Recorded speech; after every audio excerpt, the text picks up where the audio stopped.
Bonnie introduce the congressman, and then we can get started. Go ahead, Bonnie. Good morning, Dave. Thank you for being with us. And we know that we'd like to call you just Dave, but you are our congressman in District 14. We thank you so much for that. I like seeing you in your den there. That looks very good.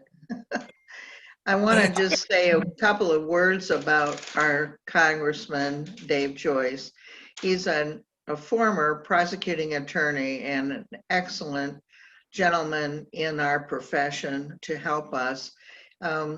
As we are trying to do things more adequately by Zooming, I was privileged to be on a Zoom call yesterday morning with Dave Joyce and Rob Portman, and I thank you for that, Dave. Dave has taken over in place of Steve LaTourette. I happen to have the privilege of being his federal political coordinator for his entire terms, and that was a blessing. And it was wonderful that he suggested and appointed Dave Joyce to succeed him. And we're delighted to have you with us. So without further ado, Dave, I'm going to turn the meeting over to Mike Ross, our chairman. Hey, Dave, how you doing, sir? I'm well, Mike. And actually, I'm going to be going ahead and turning this over to Rich. Rich is going to be running this for us today. Okay. All right. So, Dave, hopefully, did you get a scenario of how we're going to conduct the meeting from your assistant yesterday or a couple of days ago? Or That you wanted an update, and then you are going to ask questions like normal? Yes, sir. That was it. So if you want to go ahead and start, just give us a brief update on what's going on, and that would be great. And then also, of course, I think what's on our mind is about COVID-19, if there's any new revelations or anything. Well, sure. Thank you all for having the opportunity of letting me be here with all of you today via Zoom. It's usually much more fun at your headquarters, but I certainly appreciate the opportunity nonetheless. Well, not a lot's happening, obviously, because the month of August, we've been home for the most part, except for the one day we went back for the alleged post office bailout, which really was truly a messaging bill. They say there was funding was lacking in the post office, but that wasn't true. They had enough funding to get through of July and August of 2021. But, they had to have something to crow about because they didn't have anything to tell the American people about trying to put relief in front of them. Our position has been pretty straightforward. Come March 13th, basically our country shut down. And so the 2 weeks following that, we worked together on a bipartisan basis, crafted some bills, as you all know, in CARES and things that provided both PPP, the payroll protection program, the unemployment insurance, the Main Street lending program, and also the economic injury disaster loans. And based on the first two bills there, we pushed roughly $2.8 trillion out the door in a little over 3 weeks. And you think about some of the natural disasters we've had in this country and how long it's taken Congress to put their arms around it and come to grips with it. I think that's, and I know it's certainly in my time, that's one of the most amazing turnarounds we've ever seen. Now, as they played out, not all of it was perfect, obviously. The payroll protection program was meant to keep people on the payroll. A lot of people cut their people loose and then applied for PPP. So we had to, extend the deadline saying, look, if that was the case, you have the ability to give it back. No questions asked, no issues. And then some, they needed more time. It became obvious they need more time because the pandemic wasn't going to be a short-term thing. Unfortunately, here we are in month 5, 6 of it. And so it continues to take, ravage the economy. And so it's going to take some more help in those areas. But there's probably $130 billion left in PPP. The Main Street lending program and EIDL, the economic injury disaster loan, never really took off the way they thought they would. And the money from those programs was basically getting let sometime in July for the first time. And of course, unemployment ran its course. And by all accounts, it's been too generous at the $600 level. The boost on top of what states would provide, because too many people were then, once the economy was starting to come back or jobs were starting to open up, didn't want to return to work. So based upon those factors, we've held out to saying it's time to pull all that money back in, figure out what worked, what didn't work, and what we need going forward, and repurpose the money that's left, as well as any additional funds, to take care of the American economy, take care of our health industry, and take care of our schools and our teachers and our communities as a whole. So that fight is going to take place sometime by the end of this month, I got to imagine, because we also are facing our government end of the year, September 30th. So therefore, we have to have a funding bill. We in the House, during the month of July, I was in DC the whole month. We passed our 12 appropriation bills, and the Senate has yet to take up one. So, I mean, I can say with great confidence, we're going to end up in a continuing resolution that's going to fund the government, probably not without delay. There might be, in Congress, we can never do anything ahead of time. We got to do everything at the last minute or later. So it's probably going to be sometime and then kick it till after the election. And then after the election, but before the beginning of the new year, we'll probably get in this fight once again and try to figure out what it's going to take to fund, when we figure out who's going to be at what offices come 2021. With that being said, some of the things that I've personally done is on July 22nd, I've worked on with Rob Portman on the Great American Outdoors Act. This was not a perfect bill, but I'm proud to support it. And the legislation, it stipulated almost $2.8 billion annually would be available without separate appropriations for spending on land acquisition and deferred maintenance at all our federal agencies, at 5 federal agencies. These bill would convert into the Land and Water Conservation Fund into mandatory funding. And this would allow for, you might have heard, like to say the home we have in the Garfield home in Mentor and other national park, national places like that we're having issues because the backlog of maintenance and even though we were appropriating money every year, we were never catching up to the backlog. So this is going to help catch us up on the backlog and help prepare us going forward with our park systems. And it's one of the things that is important for us to get done. And so, with that being said, I mean, we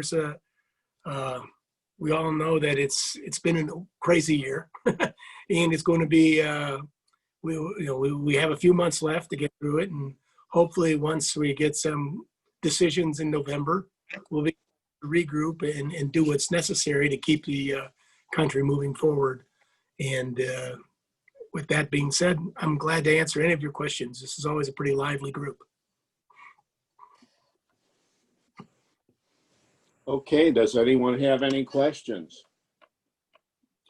You know what, I do have one, since I know there's a couple veterans on this call, and so I was wondering if you could speak to anything about what's been happening with veterans. And I know that active military's gotten raises this year and so forth. So, well, my father was a World War II vet. He was shot and left for dead, and believed it was his faith that brought him home. So I remember the first of the month when he'd get his check, he'd always say, "This is blood money, and I'm going to get a good bottle of bourbon with this." So he would, but he was always talk about it, and then, or he wouldn't always talk about it, but he would finally start to talk about it right before he passed. And the one thing he said is, after World War II, we came home, we were heroes, and we just went on with our life because nobody really wanted to talk about what we saw, what we've been through. And in Vietnam and other things, these guys weren't afforded that luxury. They came home, and especially now, they come home, they're taken from their jobs and put into service and come back and expect to go right back to their jobs. And there's no relief. There's no letting off the pressure, if you will, valve that sends them right back into their work. And I'm really concerned by this because the amount of U.S. military suicides has been steadily increasing since 2004. So just this week, I had introduced the Military Suicide Prevention in the 21st Century Act with my dear friend Jimmy Panetta from California. And the bill will require the Department of Defense to utilize technology proven to help these service members cope with stress and easily access mental health resources that are around. Specifically, it will require the DoD to pre-download an application, Virtual Hope Box, and the National Suicide Hotline onto service members' government-issued smartphones so they can use the apps during department-wide annual suicide prevention training and identify innovative solutions to trying to cure this problem that we have. And I was also proud to be part and vote for the NDAA, the National Defense Authorization Act. This bill provides for the 3% raise that you had talked about, Rich. And it also additionally provides them with resources necessary to address their COVID-19 issues as well, and the diagnosing testing capabilities, because we can't forget that these are all people coming from all different areas of the country being pushed together in camps or areas that also are going to be subjected to the same problems we have right here at home. Mm-hmm. Well, you know, speaking of with the coronavirus, I think most people agree that it probably, you know, that it came from China. So with that being said, do you see any, because of what's happened and all the heartache and the expense that this has cost the world, do you see any chance that China's going to be able to to pay anything, or is the United States interested, you think, in doing anything to make them accountable? Of course, we're very interested in making them accountable. Whether that's going to come to fruition is quite another story. The biggest problem that you have, obviously, is how do you, proving that in a court of law would be the only way you'd be able to get some real, unless they do it on their own, the only way you'd get any real justice out of them. But part of the problem that you're going to find, obviously, Rich, is that, you know, China was responsible for this. And what we learned was China had most of our PPE and 95% of the acetaminophen and ibuprofen made it's dispersed in this world, is made in China, as well as like 85% of the mental health drugs that people take for relief from issues.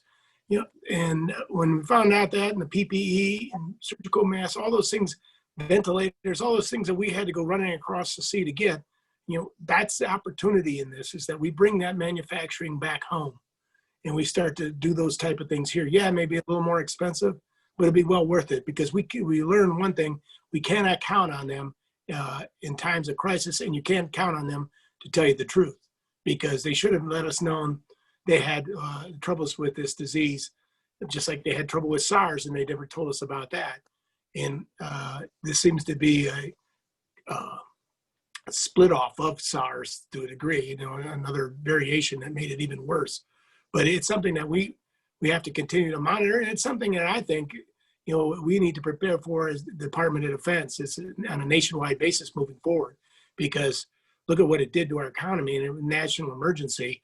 Well, you know, we need to prepare for this type of warfare potentially in the future. So it's a good wake-up call, but whether or not I think China will ever come and foot the bill for this, I doubt it. Okay. I just had to ask that, you know, I kind of answer, but, you know, that's how I find a way to do it. Right. So the other thing regarding the coronavirus, have you noticed, are there any statistics or anything out that the, you know, since we shut the country down, are there a lot of other issues that seem to be developing, like with, you know, depression or suicide or anything? Are there any statistics out on that yet? Yes, there are. And unfortunately, two things: opioid abuse and overdoses has gone up, as well as mental health issues. I mean, look at just the article yesterday, the day before, in Shaker Heights. You know, the guy who was having depression issues and murders his whole family and commits suicide himself. Mm-hmm. You know, we're losing that interaction that people get from going to work, from going shopping. And so if people are having issues, then obviously those issues are getting exacerbated by being at home. And let's face it, the steady diet of cable news, you'd go insane too. So you got to be able to go outside and talk to real people every now and then and find out what's going on in the world. And that's been an issue. But, you know, it's very important that we continue to do what we've been doing. So we continue to bend this curve down, and hopefully with us Operation Warp Speed that they've got on trying to get a vaccine, that we get something quickly that's going to help cure this and at least allow the free mobility that we all understood before March 13th to go back into existence. But as I understand it, in a lot of these stats, the one area that is booming happens to be your business, real estate. Yes, yes, it's a crazy market. I think most, if you talk to any realtor, I mean, as soon as we get a listing, if it's a decent property, I mean, there's buyers lining up to buy it. I mean, it's multiple offers, and it's just a crazy market right now. Which I mean, we're not complaining. We're happy for it, but you know, I just feel bad for the other. You know, we feel bad for the other small businesses. You know, the small restaurant owners, or the hairdressers, or nail, you know, whatever, because I know they're probably having a tough time, and you know, you just you worry for the small businesses, and that's really the backbone of our country, I think, isn't it? That drives jobs. So, Well, you know, if we're being truthful with each other, some of them don't make it. You know, because if people, it's going to take a while for dining to kick back up, and then you know, dining when people were making their money was at full capacity, and so right. if you're cutting, and as we all know, it's not very easy to eat outside in the winter. So your season's sort of limited for outdoor seating. And so then you're cutting your room down 50%. But, you know, the difference was that I was talking about in the beginning about PPP and some of the restaurants that had taken that, you know, if some of the places, say BW3 or Panini's, they were built for takeout. You can eat in or you can take it out. But if you wanted fine dining, not many people want to spend $50 for a steak and take it home and then eat it at home. You want it off the grill. Right, right. You're looking for the atmosphere and the ambience, I guess, Correct. right?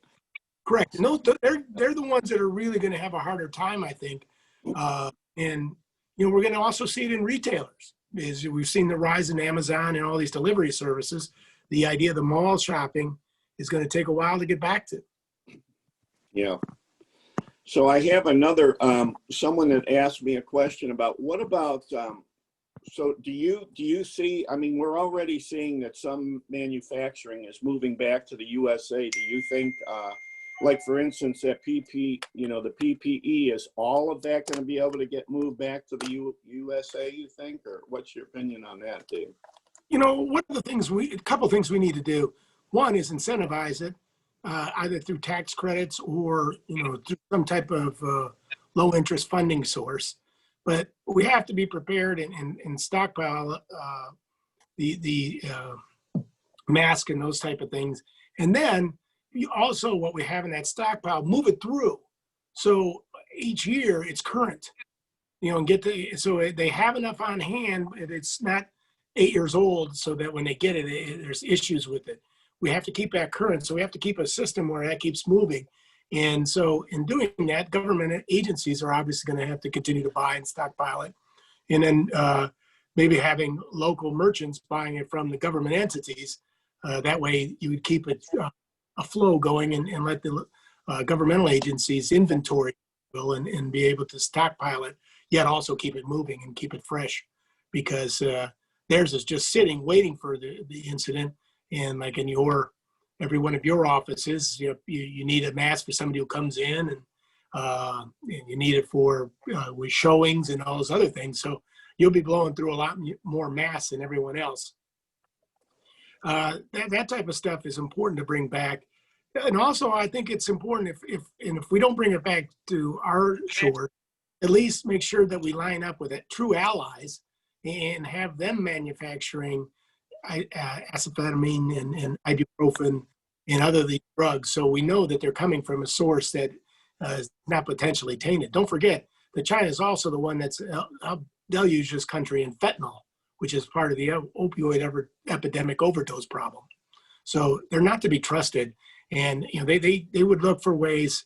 If anybody's looking for a good read, The 100-Year Marathon by Michael Pillsbury, which I read years ago, but it talks about how China, since 1945, has slowly but surely than trying to break all of our backs economically. Because remember, as a country and as companies there, they don't have to make a profit. They're all subsidized. Right, they're all owned by the government or partially owned by the government, I think, right? Sure, and they're breaking the backs of steel companies. So God forbid you're in another world war. Where are you going to manufacture things? Exactly. And I mean, not that I'm sticking up, but you know, I think the North America, the free trade agreements and things like that I think those were evidently negotiated under the assumption that everybody was going to be friendly and play nice in the sandbox, so to speak. But in reality, that's not the case at all. You know, there's always somebody else that wants to try to knock you down and be the top dog, I guess. As So, my father would always say, trust everyone, but cut the cards. yeah. So I guess another question that someone had asked is regarding all the spending. You know, we've like you said, we've spent an unprecedented amount of money in a short amount of time. What's the what do you see for fiscal responsibility? Is there going to ever be any, or what's going to happen? Are my great grandkids going to still be paying for this 2020 thing, or what? Well, you know, what happened is a couple of things, obviously, but how we got to 2 trillion was in our first meeting. Larry Kudlow came in and said, if we don't inject $2 trillion into the economy, the market's going to collapse. So that's how you got to 2 trillion. And his argument was that we could never borrow cheaper than we were right then at 0.3%. So the rate was right. The time was important in order to get our country or to make sure that we're anchoring our economy in the country. So we started these programs, and unfortunately, as you know, once programs begin, they're a lot harder to stop. But you go back to basically post-World War II times, or during World War II and then post-World War II times, and the economy picked up and it took off from there and continued to work forward. So one thing we have to do is make sure that we take the time to go back, look at the things that have occurred, figure out our plan of attack moving forward, and make sure we don't make those same mistakes again. Because but for this, the economy was on fire. The biggest problem we had with the economy was the lack of workers. And so the one thing, going back to what we talked about before, was some of these small businesses not going to be able to make it going forward. Then we also need to incentivize and potentially pay for training workers to the jobs that do exist moving forward. Okay, and then there's a couple questions in the chat, Dave. This one is real estate related. It was announced today that there is a national-wide edition moratorium. The landlord is still responsible for the mortgage and taxes, but the tenant will be responsible for back taxes. The tenant will be responsible. Is there a better way to do this, as both parties will suffer financially and may never be able to get ahead? I think what they're saying is that you're not allowed to evict the tenant, but the landlord's still responsible for the finance, for paying his, you know, mortgage and so on and so forth. Do you know anything about that? I see my legislative chief, Amanda Shaw Kane, is on our line here. Amanda, does that come in today? I haven't seen it yet. I haven't seen that. If it was announced today, usually we get those legislative reports from BGov around noon. So this is a new issue, but we'd be happy to take a look at it and see what we can find out. We also have on the call Burke. Let me make sure. Burke, have you heard anything yet? I've just seen news stories about it. I know the Trump administration was thinking about doing it last night and this morning. We're still, like Amanda said, we're still learning about it. I know when we spoke with you all a couple of months ago, there was the issue about lining up the eviction timelines with the forbearance timelines and making sure that that was all set up so that property owners were being treated fairly during all this. And we'll have to look into the administration's action a little bit more this morning because, as you all mentioned, it was pretty much just announced. Okay. And then another question, Dave, this is more, much more local in nature. I don't know if you're aware, but, you know, Friday night, Chardon had a football game, and the kids, the team marched out with a Blue Lives Matter flag onto the field. And I guess there was a little pushback. So the superintendent put out a letter saying that that will no longer be allowed.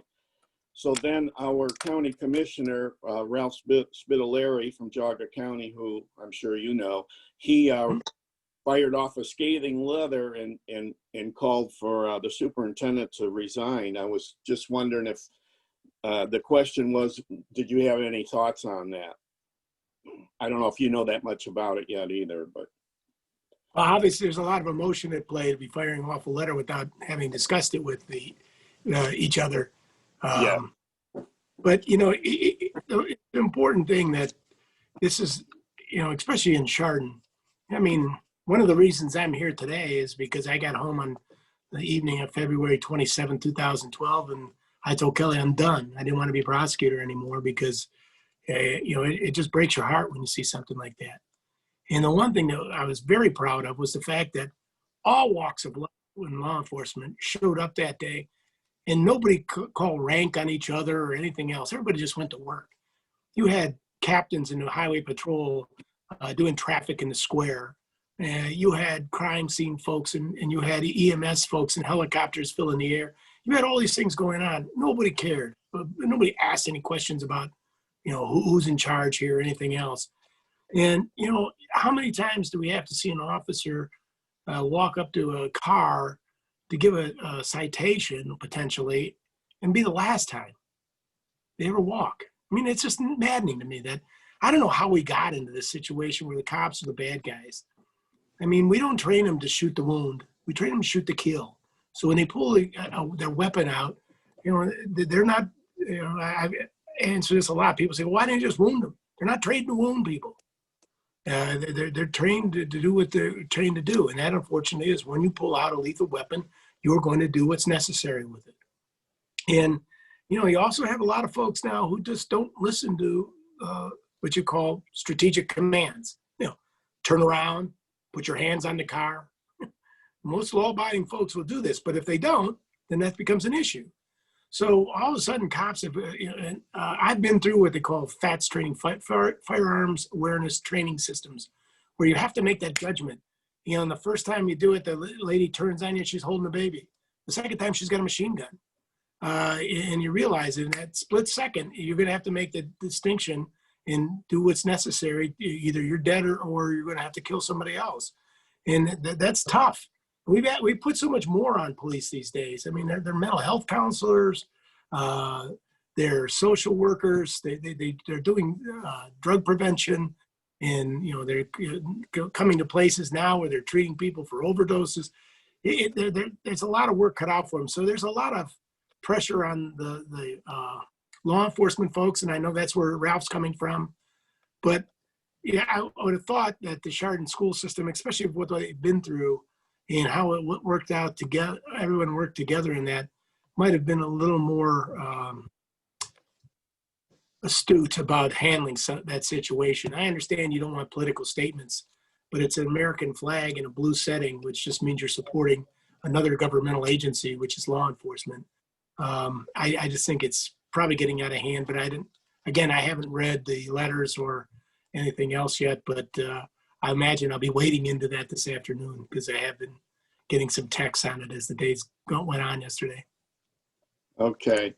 Well, and I can testify to like you say, you know, I served in the military, and when we were being taught how to shoot a rifle, they always taught you to shoot at the body mass. They never taught you to shoot at a leg or an arm, you know. I mean, when your life is in danger, you shoot to kill, right? I mean, that's just the way it is, I think. So, but anyway, so thank you for that. Okay, let's see. Are there any other questions? I've got one for you all. Go ahead. As we go into this negotiation here for the COVID relief, Obviously, you see all specters between homes and businesses and everything else in the real estate business. Where do you think we could be of help? What do you think needs help? I know we've talked about restaurants, but that's a matter of diners in space, and that's not an issue that's easily cured. But financially, is there an area that you see that could use more help, or that hasn't gotten enough help during this COVID relief?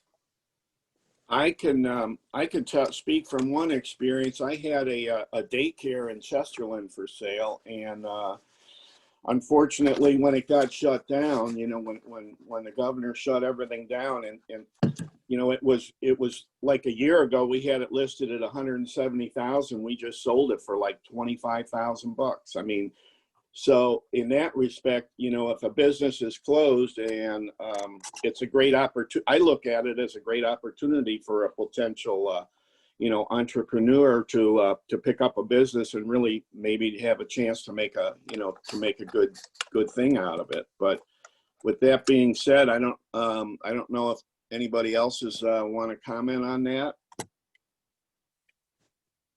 Sarah, did you want to say something? I know you have some. Sarah DeFranco? Yes, Rich. I don't know that there's any specific sectors. You know, I'm of more of the school of thought that maybe we should open up a little bit more. Seeing what's going on with our children, you touched on the depression, you touched on suicide. You know, I personally witnessed a 14-year-old take his own life earlier this year in July. So I guess my question more is, you know, with this mental health crisis that's going on, I mean, what is the answer, and how do we find balance? And you know, with our children, and with adults as well, because you know, some people just can't go back to work. Anyone, you know, who worked at Playhouse Square or anywhere like that, they're not back to work. So kind of, where's the balance between, okay, the cases are down, we know who we need to protect, and you know, getting back to work? Yeah, you know, I just had a Zoom yesterday with the mental health folks on a combination of opioids and issues that are taking place. And as I explained to them, in the past, I've always been against funding for broadband and any type of infrastructure package. But having witnessed it now, and the need for it for teleeducation and telehealth and telemental health, I mean, just so they have somebody they can reach out to and see and talk to.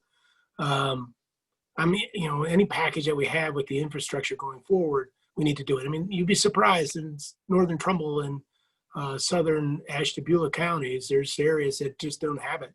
And so during these times, you'd find the local McDonald's, even though it was only a drive-through, the parking lot was filled with people who were using their Wi-Fi so they could download information or schoolwork or other things. And we'd have to load up vans with the hot boxes in them so people could show up at the different school systems and be able to download their homework. And so it's an important part of what we're doing.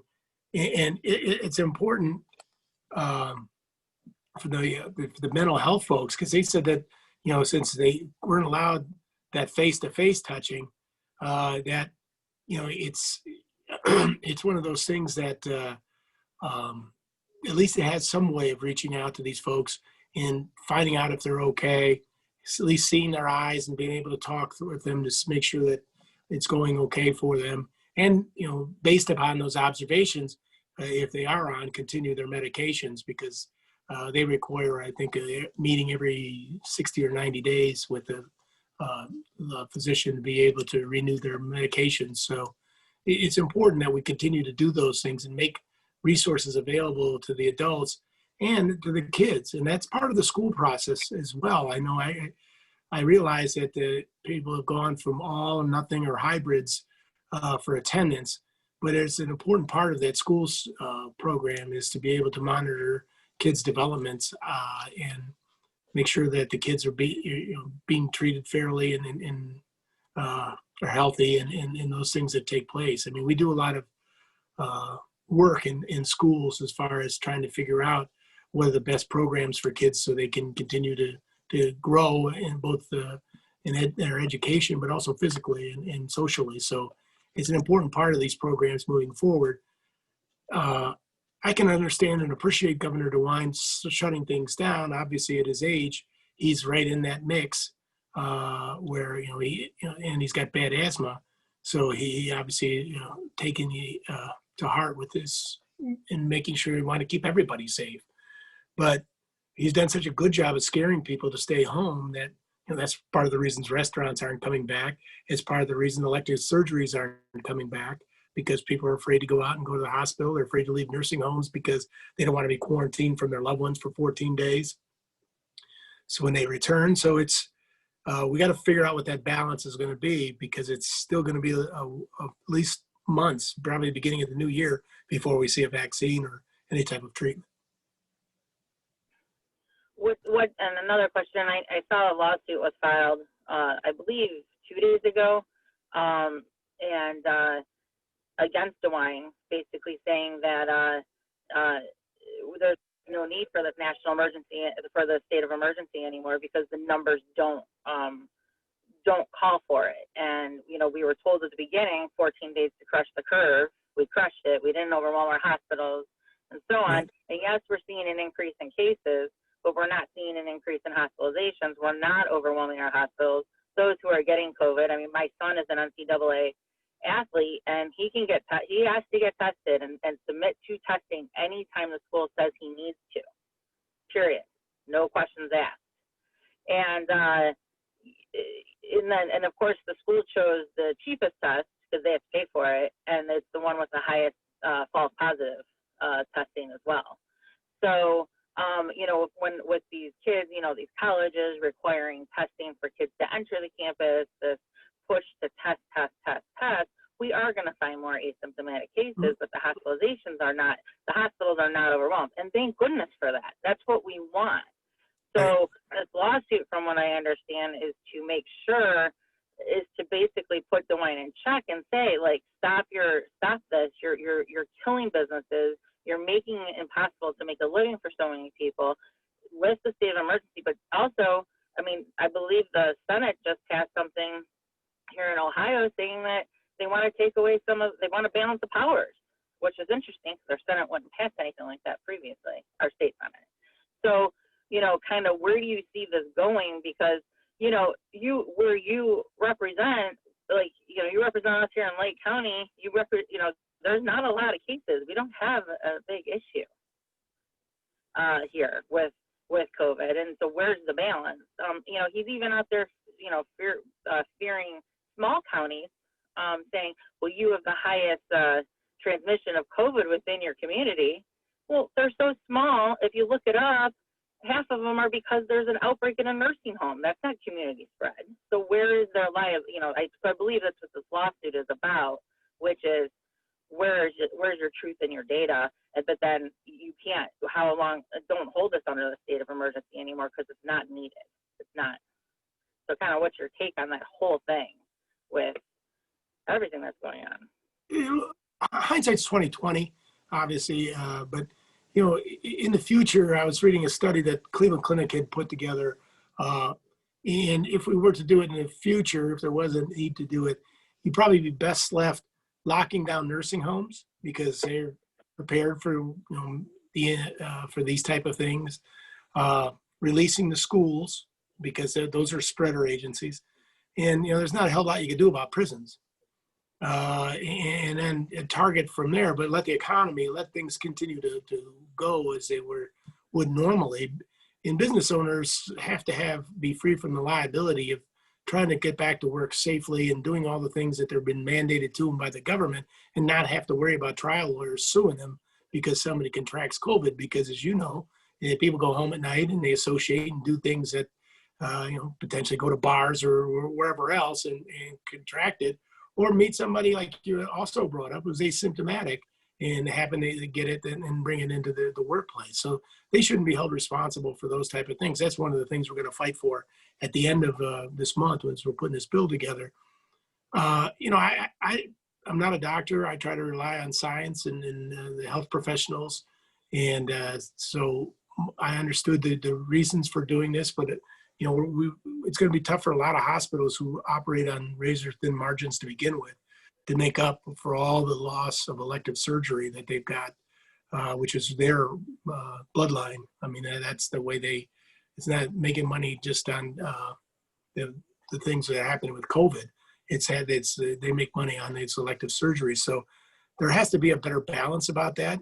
And I understand the president saying, well, you know, each state is independent, so each one of the 50 states has the ability to do what they should do. And you brought up a good point. I mean, it's different county by county. I was sitting with a friend of mine, Liz Cheney from Wyoming, and I said, well, how's it out in your state? Oh, she goes, oh my God, the number's doubled from 5 to 11. You know? So it's all relative. I mean, and you look at the different states, they have different issues on. Dr. Gottlieb is somebody that I've listened to a lot, and he made a point when we were starting to come down and the South was starting to crank up. He said, well, it's the reverse effect of what you have here. In the winter, we're inside. In the summer, you know, right now it's 114 degrees in Phoenix.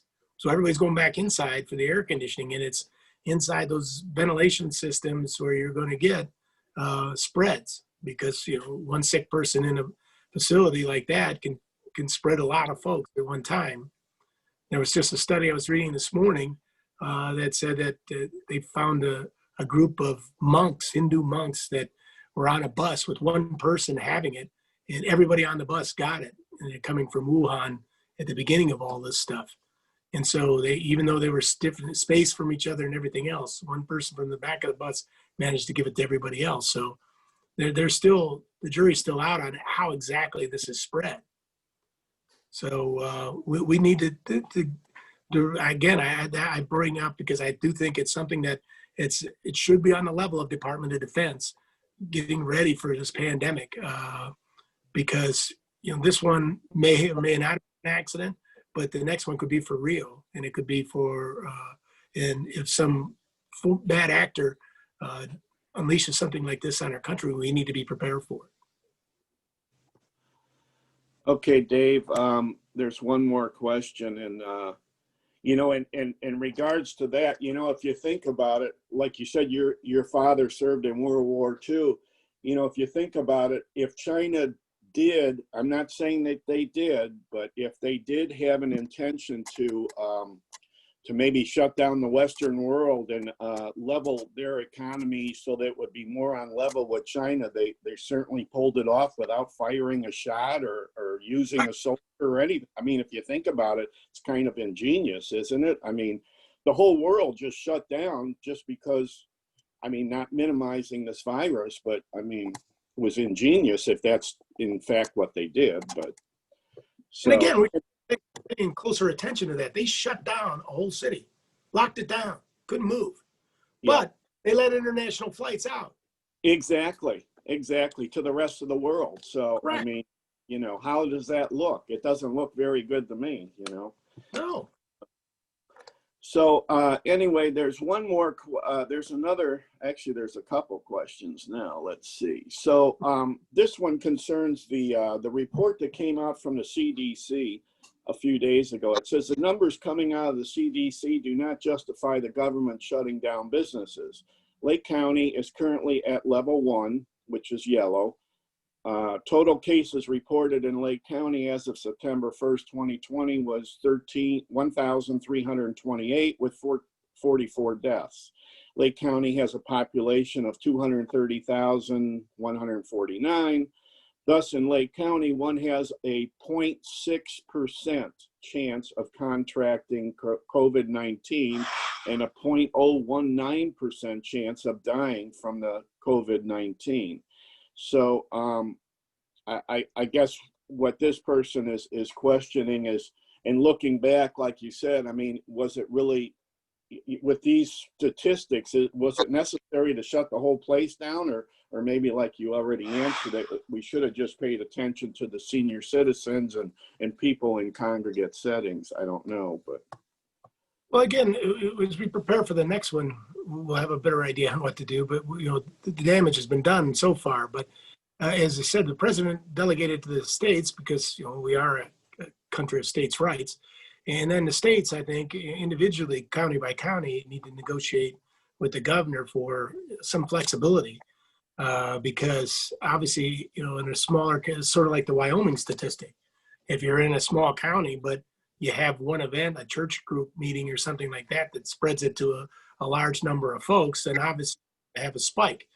But the numbers are fairly tame when you go county by county, except for when you get into the large counties, Hamilton, Cuyahoga, and Franklin. And Right. so those are the ones that numbers that sort of skew the rest of the state off. But when you get into the individual counties, and you move over to Ashtabula, you're not looking at these kind of numbers either. They're lower than Lakes. So again, I think it's something that we got to work our way through. In the meantime, the governor needs to be, I'm not criticizing the governor, but I think he needs to be realistic as to each individual county and their needs and their ability to handle the situation, because each county has its own health director and its own board of commissioners or county executive and council to be able to make some decisions on where they want to go. And if they're making bad decisions, that'd be one thing. But as long as their numbers are correct, then they should have a little more ability to be able to fluctuate from his statewide mandate. Well, I guess I have to agree with you, Dave. I sit on the Geauga County Board of Health, and I don't know if you heard, there was some great disappointment with our Geauga County Fair that it had to be scaled back, but that was really the governor's order. And, the local health department just basically was following what the state had said. So, and then there's another question about hydroxychloroquine, I think is how you say it, as a treatment. Why is it difficult to get? Is there anything we can do to get it so that it's more readily available for people that want to use it? I don't, again, I'm not a doctor. I'm not even going to try to play one on this. Yeah, and I should have apologized ahead of time because of that, Dave. Because you are our elected representative, we expect you to be the know-all of everything, right? And I know your wife is a nurse, I think, too. But anyway, go ahead, sir. You're very. No, I was talking to a guy who had been in Cyprus when this all hit, and he said that you could buy it at the drugstore, and so over in Europe, it's easily attainable. While here, even with a script, it was hard. Doctor's prescription, it was hard to find. So I'm not sure why we didn't have it. When it first came out, when nobody knew what was going on, obviously that if it was something that was working or at least seemed to be working, then and a doctor's willing to prescribe it, then it should be between, as always, a patient and his physician. Or her physician, and make the decisions accordingly. So I don't really know what good or bad it did or does, but the other one, Remdesivir, I probably screw up the pronunciation of that too. But somebody I know who had contracted it said he felt like death and was given that within 8 hours, was starting to feel better, and got over it in a few days after that. Well, I think there's things out there, but again, because nobody wants to be the say that this is the golden egg and create a rush on something or have people take things that unfortunately will have side effects that won't be known for a year or two. And then there's another comment in the chat from Kathy. Her question is, if masks do work, why were criminals released from prison? I don't know if you want to comment on that, but. Well, I don't know why they were released either. We had a federal judge order that in Geauga County and Columbiana County that to release these ICE detainees, the Immigration and Customs Enforcement Agency detainees. And down in Columbiana County, the sheriff, our sheriff, that he had tested all 9 of them. All 9 were positive. All 9 of them were asymptomatic. And yet we're supposed to release them out into the community. Wow. It didn't make sense. You have prisons are what they are, and they have their own hospital facility. And if you create a lockdown facility for them, just like we were doing, creating facilities throughout the states, for the people who had it. And part of the other thing that I introduced a bill with Anthony Gonzalez that's allowed hotels that were getting beat up during all this be able to put a nursing staff in place and be able to handle all those poor first responders and nurses and doctors who couldn't go back into the house with their family, that because they were afraid of contracting or getting their family sick, and so they were sleeping in campers in their yard. Well, let's make these hospital or these hotel rooms available to them, so at least they have a semblance of a life instead of having to sleep outside and look through the window with their family. And that got, especially your association was one of the ones who applauded it and got behind it as well in DC, that it made sense to finally give some relief if a hotel owner was willing to do it. I mean, we're not forcing anybody to do it, but if somebody's willing to do it and do what was necessary to have a nurse or qualified care, even though there are a bunch of nurses or hospital workers there, to have somebody there in case somebody does go ill. Well, and I think that was a great idea because, like from what I had heard, the hotels were like at a 60% vacancy rate or whatever. You think they would be happy to, to house people in there and to give them business in addition to helping, making a contribution to helping to keep people safe. So, you don't get much bang for your buck having been in DC during July. You stay at a hotel, they don't clean your room. Wow. You got to call for extra coffee and towels. So 4 days. You're in there for 4 days with no help. yeah. Okay, then another question is, what are your thoughts about how the airlines are conducting business? Do you feel it is safe for flying under COVID-19 guidelines for the situation at hand?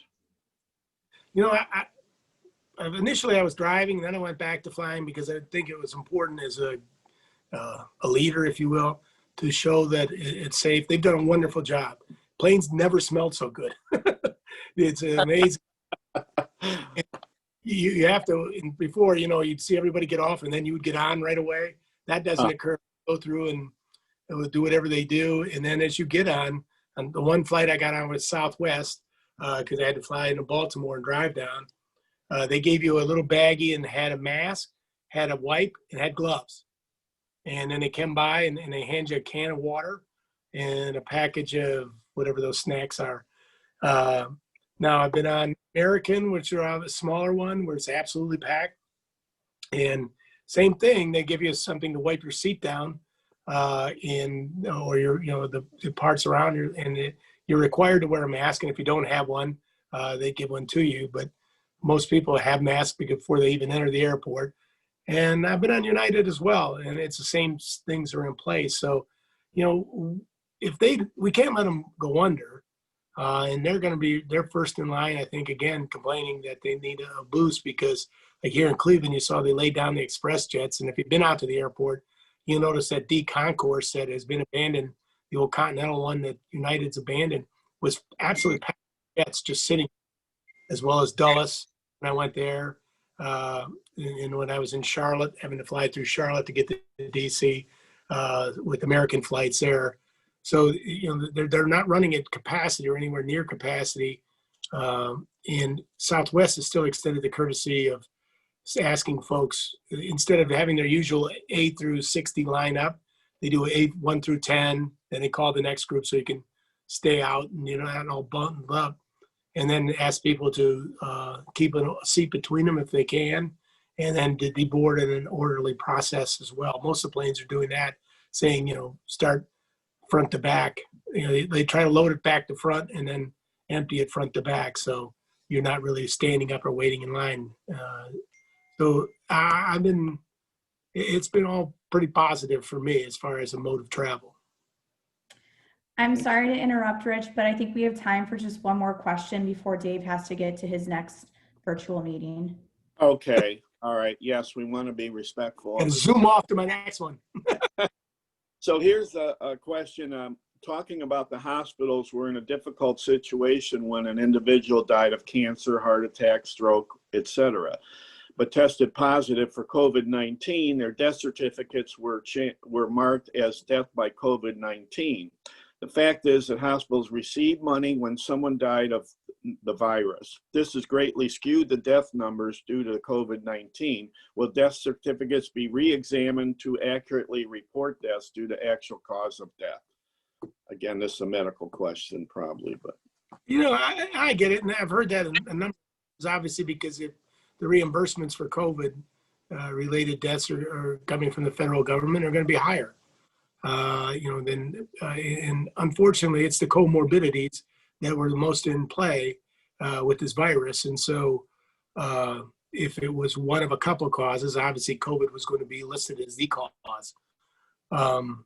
It's just a nature of the beast, unfortunately, because the hospitals are trying to claw back as much money as they can, having lost so much money in the elective surgeries in the front end of it.